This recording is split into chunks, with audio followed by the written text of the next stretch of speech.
Welcome to Post Game on the Pitch. I'm Osvita Maria for CascadiaSports.net. To my right, Jackson Felt for KJR. How's it going? It's great to be here. Great to have you. And to my left, Andrew Harvey of Tacoma Defiance. Yeah.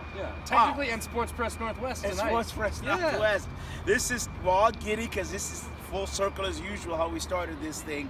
So, all right, now that you guys are big-time journalists and analysts, what did you see? Jackson, what did you see in the defense? I saw a lot of good things from the defense, Boz. It was complete domination, really. One shot on goal for Real Salt Lake.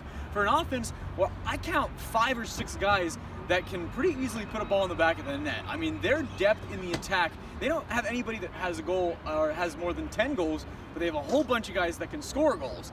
And they were completely shut down on every level of Seattle's defense. From the midfield, listen, Brian Schmetzer talked about seeding possession in the right places, and they knew that they could win this game, I think, with RSL getting, 62% of possession? 62, yeah. I mean, they were able to plan this thing out so well that they knew, listen, we are okay with RSL having the ball in certain spots because we know that we can lock down in other spots, and damn, they really sure did. They did it so well. It's a lot on Seattle's defense. I will say, though, there is another large piece of the pie that goes to the ineptitude of Real Salt Lake's attacking. Freddie Juarez, who's the interim head coach for RSL, he's done a lot of things, but his inability to make adjustments to what Brian Schmetzer in the defense for what Seattle was doing, RSL really kind of screwed the pooch in a lot of ways here. For the amount of talent they have in the attack, for them to get one shot on goal with 62% possession, that's terrible for RSL. Well, that's it for Post Game on the Pitch. We don't need to say anything else. He said it all. No, really. Please don't sing, but I'm going to ask you about Gustav Svensson. What did you see from he scored the goal, right, which is a surprise. Right. Yeah, well, it's not really a surprise because Gustav Svensson in his time here, yes, he's mostly known for his defensive contributions, which were excellent tonight, by the way. But he's shown a proclivity for scoring highlight reel goals, all right? Anytime Gustav Svensson hits the ball and it goes toward net, the entire crowd at CenturyLink Field kind of rises out of their seat a little bit because they've been treated to some spectacular ones tonight, no different. How fitting for the Goose to be the one who puts a fork in Nick Ramondo's swan song. Yeah. It's on. But, I mean, Gustav Svensson, it's a well-deserved goal for him. Just last week, he was complaining how Jordan Morris kept stealing all his goals, so rather than flick to the back post, he just figures he'll do it himself this time. But it's a strong finish, and it's kind of indicative of the pressure that Sounders were getting. It's good to get the set-piece goal, to be certain.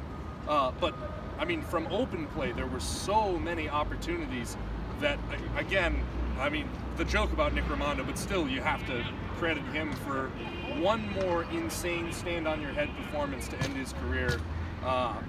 We were just checking this after. He's never won the Goalkeeper of the Year award, but I wouldn't be surprised if they name it after him all the same. Absolutely have to. Well, Chad Marshall, Defender of the Year, Nick Ramondo, Goalkeeper of the Year. Why not?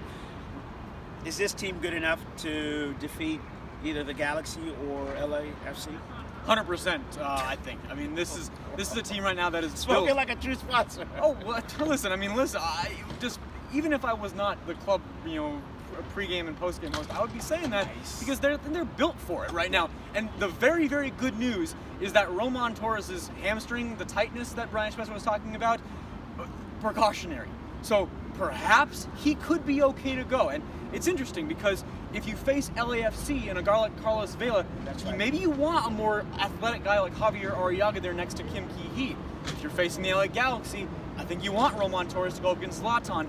Either way, you know that the Galaxy ship goals. Their defense is notoriously bad. LAFC, get this, in their last 9 games, 3-1-5. That is a beatable team right now. And listen, 1 loss in the last 9, sure. But that is a beatable team, and Seattle hasn't faced them in a long time. They're healthy to do so, especially if they get Roman back. In the attack, they're 100% healthy. I think they can go to LAFC and they beat them. I think if LA Galaxy come here, boy, I'm already looking to where MLS Cup flights would be, whether to Atlanta. How much do those cost? I mean, I am pretty confident if LA Galaxy come here. I'm cautiously confident that they could go down to LAFC and pick up a win. But either way, I'm feeling really, really good about how this team is built right now and the way they set up going into next Tuesday. So he talked about confidence, cautiously confident about the defense. Andrew, what do you think from the offensive perspective? Can they muster? I mean, they've got the pieces. Can they produce against either LA Galaxy or LAFC? I think they definitely can. Look, Raul Ruidiaz is in great form tonight. Yes, he didn't score, but his hold-up play was excellent on the ball. Jordan Morris was pulled, again, precautionarily for muscle tightness, but he had a very, very strong performance tonight. Victor Rodriguez came on and was excellent. Offensively, this team has the chops to score against anybody in this league. It's why they finished in second place. It was just that one very dominant LAFC team that ran away with it and only lost, 4 games I think they lost all season long? Don't quote me on that. You go check it.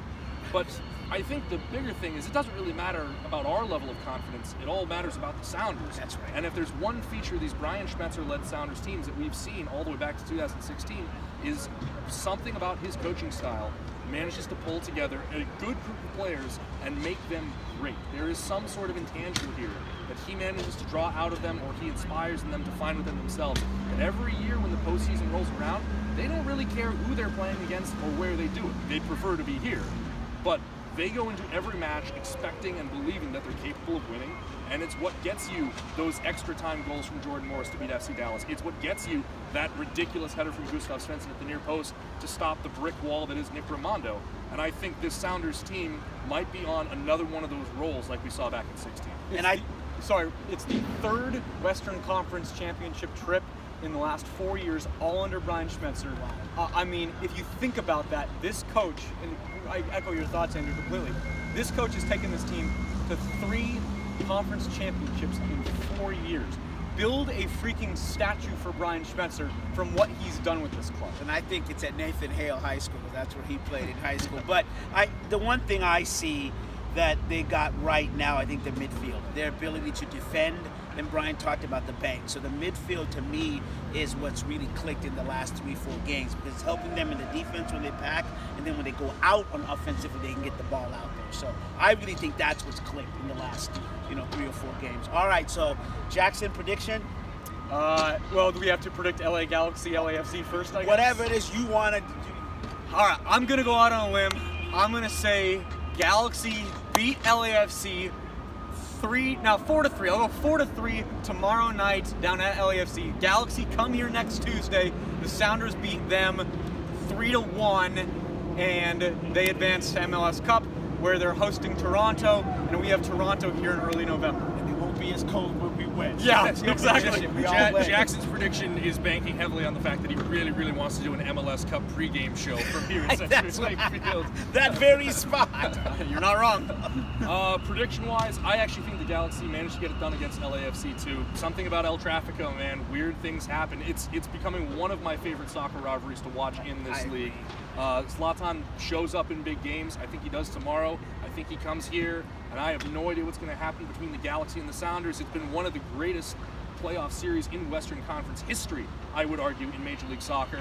But, I mean, the characters, Leggett, Zlatan, Lodero, Ruidiaz, I don't know what's going to happen, but I know I'm excited to watch it. One quick note, LAFC has never beaten the Galaxy, ever. That's right, they have not. So I concur. It's a trifecta in terms of the Galaxy winning. They come up here, I think the Sounders win 2-1, and yes, we will host the MLS Cup. For post-game on the pitch, for Andrew Harvey, for Sports Press, Northwest, yeah. and for Jackson Phelps for KJR. I'm Osvita Mario. That was post-game on the pitch. Thanks for joining, guys. Yeah, my pleasure.